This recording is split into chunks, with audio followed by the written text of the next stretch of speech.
नमस्कार, नया सवेरा न्यूज़ में आप सभी का स्वागत है। देखिए पूरी खबर विस्तार से। ठाणे शहर में पिछले 89 वर्षों से शिक्षा के क्षेत्र में अग्रणी रहा ब्राह्मण शिक्षण मंडल धीरे धीरे प्रगति कर रहा है। मंडल के वीर सावरकर पथ स्थित ज्ञानानंद स्कूल और जूनियर कॉलेज एवं ऑफ साइंस एंड कॉमर्स को ICSE से मंजूरी मिल गई है। बोर्ड के सचिव केदार जोशी ने आज प्रेस कॉन्फ्रेंस में बताया कि बोर्ड को मंजूरी मिल गई है। वर्ष 1935 में विजयादशमी के अवसर पर शुरू हुई ब्राह्मण शिक्षा मंडल की ज्ञान यज्ञ की धारा आज भी निर्बाध रूप से चल रही है। ठाणे भूषण चिटनीस स्वर्गीय नंद कुमार जोशी साहब और तत्कालीन ट्रस्टियों के अथक परिश्रम और मार्गदर्शन की बदौलत संस्था आज प्रगति की ओर अग्रसर है। ब्राह्मण शिक्षा मंडल का उद्देश्य नई पीढ़ी को शिक्षित करना और देश की शैक्षिक आवश्यकताओं को पूरा करना है। महाराष्ट्र विद्यालय, वर्तक नगर प्राथमिक विद्यालय, मराठे प्राइमरी स्कूल, ब्राह्मण विद्यालय, प्री प्राइमरी ब्राह्मण विद्यालय और प्राइमरी स्कूल चरई मराठी माध्यम की स्कूल, अंग्रेजी भाषा के बढ़ते महत्व को देखते हुए 1998 में घंटाली में इंग्लिश मीडियम स्कूल और 2006 में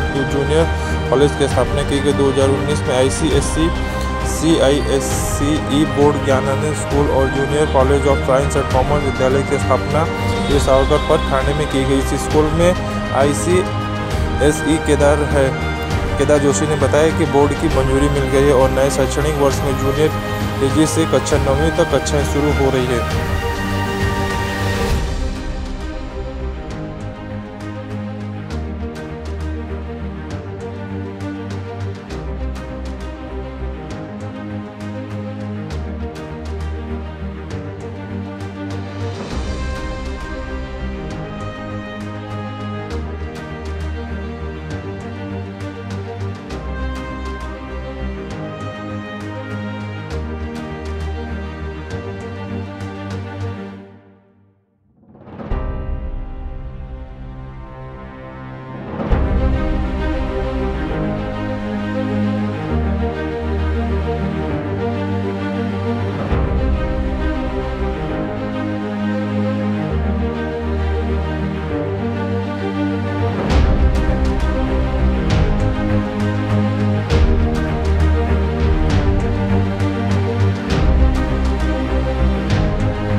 ब्राह्मण शिक्षण मंडळ जे ठाण्यातली आता जवळजवळ 90 वर्ष पूर्ण होत आहेत ज्या संस्थेला, त्या संस्थेचं नवीन रूप म्हणजेच ज्ञानानंद स्कूल ही इंग्रजी माध्यमाची सेल्फ फायनान्सची शाळा ज्याची मान्यता आम्हाला 2019 साली मिळाली। ती आम्ही शाळा उघडली होती कारण आम्हाला ICSE बोर्डाची एक शाळा सुरुवात करायची होती। तर ते आमचं ध्येय पूर्ण झालं आहे आणि आम्हाला 2024मध्ये 2025 साली 9वीचा प्रवेश घेण्यासाठी CISCE काउन्सिल म्हणजेच ICSE बोर्डाचं ॲफिलिएशन मिळालेलं आहे। त्या संदर्भात ही PC आम्ही ऑर्गनाईज केली। शाळेमध्ये कशा प्रकारे सुविधा उपलब्ध आहे? मुलांना सर्व अत्याधुनिक सुविधा उपलब्ध आहेत। कंप्लीट डिजिटल एज्युकेशन आहे। एका वर्गात 40च मुलं असणार आहेत। संपूर्णपणे वातानुकूलित या वर्गखोल्या असणार आहेत। डस्ट फ्री एन्व्हायरमेंटमध्ये आपण यांना शिकवणार आहोत आणि सर्व उत्तम शिक्षक आणि ICSE बोर्डाचं जे सुंदर करिक्युलम आहे त्या करिक्युलमचं काटेकोर पालन करून आपण ह्या शाळेचं नाव वाढवणार आहोत। सर, शाळेमध्ये जी काय फी आहे ती सर्वसामान्य पालकांना परवडणारी आहे?